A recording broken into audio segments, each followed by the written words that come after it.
Good afternoon po. Ako si Jody Alcasuda. As of August 7, 2025, mag-isang buwan na po ako rito.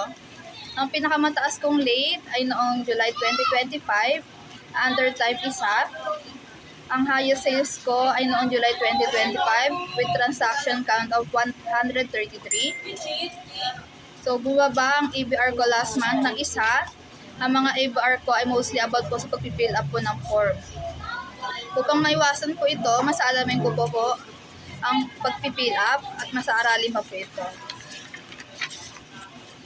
Sa workshop ko ay may good isa, satisfactory isa. May improve ko to sa magitan na lagi po akong a-attend at aaralin na mabuti ang tinuturo ko sa workshop. Sa co-worker review ko ay may average po ako na 2.7, good 2, passable 8.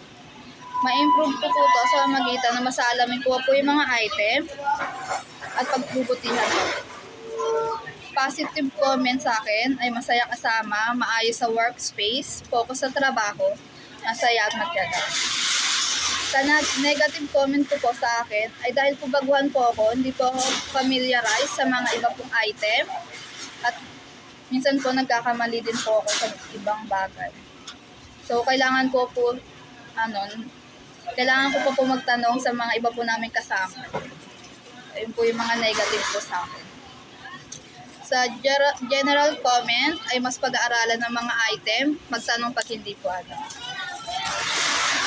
Sa self-awareness ay dapat ko na ma-improve ay pagpapamiliarize sa item at mas sipagan pa po sa oras ng trabaho. Masaya ako sa mga nabanggit tungkol po sa akin.